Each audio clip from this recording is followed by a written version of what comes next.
So .NET 9 is here and it's packed with new features that will make your API development more powerful and efficient than ever.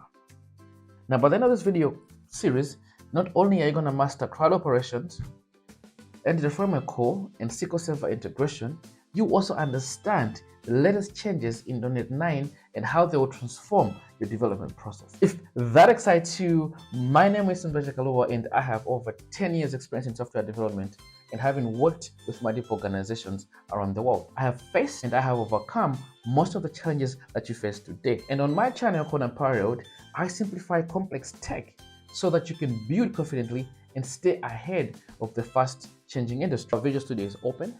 We're going to select create new project and we'll select the ASP.NET Core Web API template. If it's not on your recent projects template, then go search for it.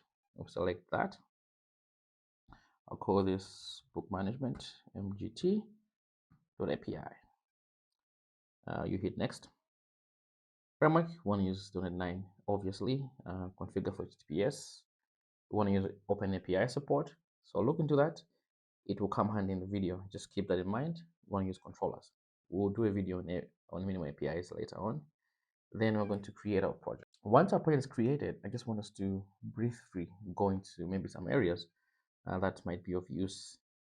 We have connected services that comes in handy if you have other third-party services. Could be a gRPC or maybe a SOAP application that you want to consume in your API. Dependencies, our app needs to depend on something. You'll see the analyzers, those are code analyzers. No need to really bother with them right now. Then they're frameworks. These are things that Microsoft pre-builds so that they help you in your development process. And that's why I love .NET Framework, because it has pretty much everything out of the box. Components, anti-forgery tokens, authorization, cookie policy, cryptography, HTTP, everything is out of the box. So your app would depend on these things. When you want to use this, maybe to make an HTTP request, you just get it from the .NET Core SSP.NET app. Then look at packages. Packages is our dependencies. And if you look here, we have one package, it's called OpenAPI. If you're building apps in .NET 8, you'll notice there's no Swagger there. There's a story there. So we want to have OpenAPI. The properties, we have the launch settings. This is what we use to run the app in our Visual Studio if you want to see. So we have two profiles, the HTTP and the HTTPS. One is secure, one is not. And we have our controllers. This is now the endpoint where people talk to our API. They will hit these controllers and the controllers will now take it to the models and then change the logic there. So we have one controller called weather focus controller. It comes out of the box. We're going to remove that. But you see that it has one get method. And in this get method, it just returns a weather focus object. And it returns it as a range of a list of 5 of them, just to give you dummy data on weather focused. And that object is this one down here. It'll give you the date, the temperature in Celsius, in Fahrenheit, and just the summary of that temperature. And we do have the app settings of JSON. This is where we're going to put in our configurations. There are things that we don't have to rehost our application. For instance, where the database is. For instance, where maybe the logging is. Or maybe you want to change the environment. These are places where you do that without the need to write your code and recompile. We have the .htp. This is just a modern way, which I think it's been there since 6, if not .NET 7, where you can test and run your application and see. For example, this is the weather forecast. That's the GET request. Not going to do that. We're going to use other means. The program CS, this is for me, the heart of the application. It's where you put your dependencies and then where you have your request pipeline. And you see one thing, it is thin. There is no Swagger here. In .NET 8 and before, if I'm to run this application, what will happen is it usually opens the browser and it goes to Swagger. Now I've hit play here so that I see what happens. But you'll see that once you hit play, all you will see is the app will start running. Obviously, this is the Kestrel server there. It's a control application. The app is running at this port. Nothing happens. I have to manually open the browser. And once I open that browser, if I say enter, well, there's nothing there. Usually it would go to Swagger. So I'll try to hit this endpoint which you have here in the control there. It's called weather focus. So I'll just copy weather focus there, and I'll put it down there. Once I run that, you'll see it will hit that endpoint, and it will get you the 5 things like cool, balmy, dead temperature, and stuff like that. But there's nothing to do with Swagger. Why is it the case? Because now Microsoft noticed that Swagger is no longer being maintained for .NET 8 and going forward. So they saw it wise to say, if we are to bake this into our framework and it's not being maintained, if something happens, then things might break. So what Microsoft has done is they've just said, we'll give you the Open API, the specification. How you want to use that is up to you. So this is one of the biggest changes you see into an API. So if I go to my API there and say, okay, fine, take me to I'll put Open API / v1.json. It'll give you the same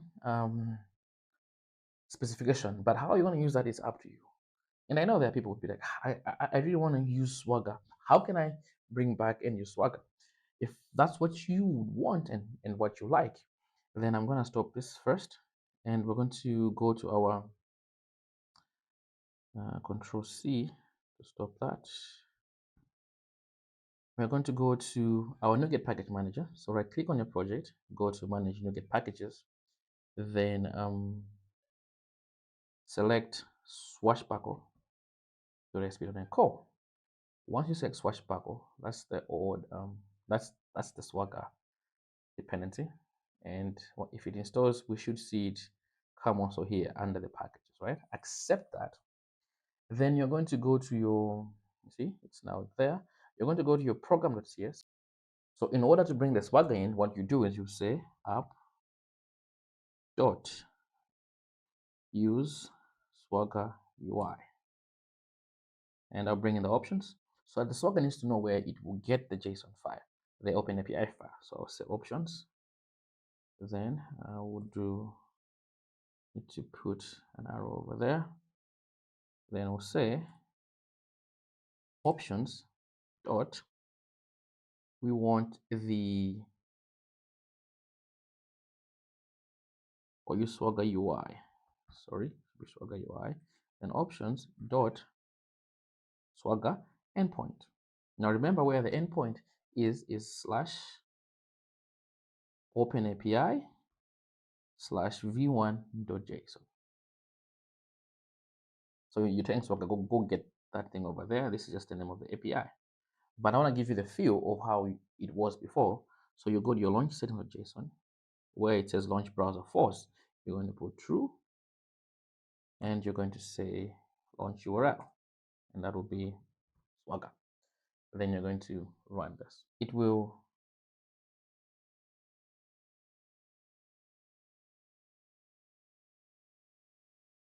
It's supposed to open, but I'm seeing there's that, so I know where that error could be. Maybe it's v1.json. Let's restart that and run again. And you'll see that you have your own Swagger interface. And then you can say, get me the weather forecast. You can say, try it out. Then you're going to click execute. And there you have it, something similar. But like I said, I don't recommend that approach. So we're going to look at another approach that can help us also just to deal with it, since this is no longer being supported. So I'll stop my application and I'll bring in another dependency, which is called Scalar. So Scalar is more like Swagger, but this one is being supported. So we are better off using something that we know is being supported. So I'm going to go to click, get package managers, and I'm going to look at Scalar. So scalar.asp.NET Core. I want you to grab that and I want you to install that. So when you install Scalar,